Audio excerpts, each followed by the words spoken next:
Alors, bonjour à toutes, bonjour à tous. J'espère que vous allez très bien. En tout cas, moi, je vais bien. Nous sommes aujourd'hui le 24 décembre 2017, la veille de la fête de Noël. Je vous souhaite par anticipation un joyeux Noël.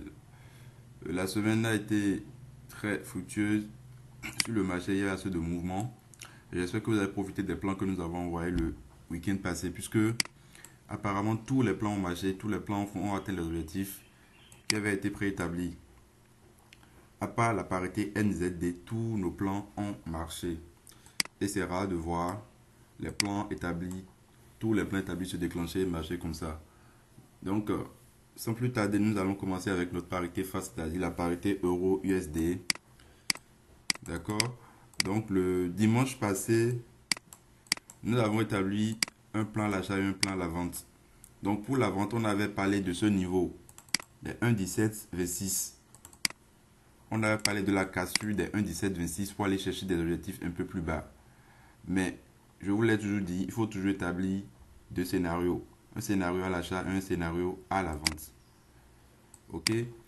Donc ici, le scénario établi pour la vente n'a pas marché. Le plan n'a pas été déclenché. Donc cette semaine, il fallait même pas chercher à vendre la parité euro-USD.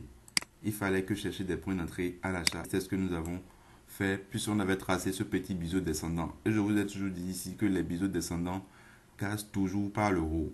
En tout cas, pour la plupart, plus de 90% des biseaux descendants cassent par le haut. Et c'est ce que nous avons eu le lundi.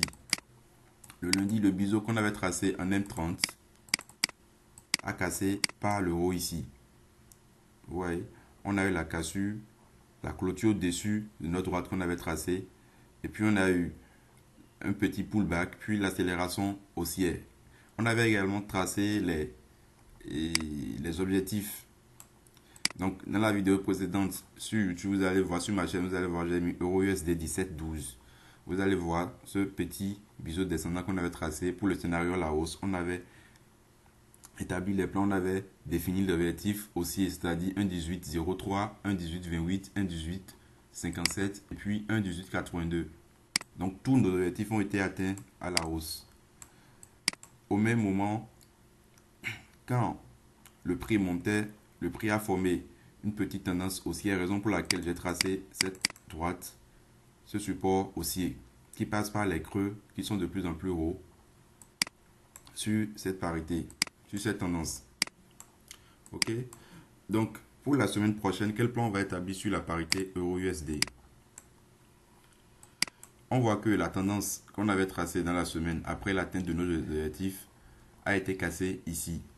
Et vous voyez, nos objectifs qu'on avait tracés pour la semaine passée seront maintenant les objectifs pour la baisse, si éventuellement il devait y avoir baisse. C'est vrai que chaque objectif, deux objectifs ont déjà été atteints pour la baisse. On a les 1,1857, d'accord? Et puis les 1,1828 qui ont déjà été atteints. Ici, c'était une fausse cassure. Regardez bien. Vous avez vu, il y a une mèche ici. Donc c'était effectivement une fausse cassure. Mais c'est quand même vrai que l'objectif a été atteint. Donc il fallait attendre encore une clôture sous ce niveau pour aller chercher. Et comme il n'y a pas assez d'espace, on le fera sur de petites unités de temps. Parce que celui qui cherchera à aller atteindre les 1,1803 sur H1 ou bien sur H4 n'aura pas assez d'espace. Et sur la seule bougie H4, ça pourra aller atteindre les objectifs, c'est-à-dire les 1,1803. Donc quand vous voyez que vous n'avez pas assez d'espace comme ça, on va sur de petites unités de temps pour trader et atteindre les objectifs un par un. Ok. Donc, je ne suis pas là pour faire de la pédagogie, pour faire le cours, c'est juste pour établir les plans, les scénarios pour la semaine passée. Pour les cours, il y a des formations que nous organisons et vous pouvez me contacter pour ça, effectivement. Donc, pour la semaine prochaine, quel scénario on va établir? Pour la hausse, bon, pour la baisse, déjà, vous avez ce niveau qu'il faut casser. D'accord. On peut rester en M30, comme on a fait ici. Nous sommes en M30, donc il faudrait que ça clôture sous les 1,1828 pour qu'on aille chercher les objectifs un peu plus bas, c'est-à-dire les 1,1803.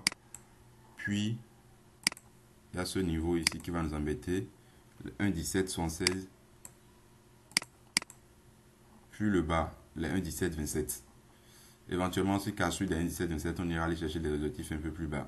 1,1686, c'est-à-dire le plan de la semaine passée va se déclencher s'il y a clôture de 1,1727. Ça, c'est pour le plan à la baisse. Pour le plan à la hausse, je vois qu'on a une petite tendance baissière ici. Voilà. Et qui est même en train d'être cassée. On a une petite tendance, on a cette résistance baissière là qui repoussait les cours ici, ici, ici. D'accord? Actuellement, je crois qu'on est en train de casser et je chercherai plutôt un point d'entrée à l'achat à la hausse. Si éventuellement le marché ouvre le lundi et si éventuellement nous avons une clôture en achat au-dessus de notre petite résistance baissière. C'est vrai qu'on a déjà la clôture, mais il faut attendre la clôture et l'ouverture du marché de ce soir pour voir comment les prix vont réagir sur ce niveau-là. Donc, pour la hausse, clôture au-dessus, achat pour aller chercher 1,1852. Si casse sur 1,1852, on ira chercher des objectifs un peu plus hauts.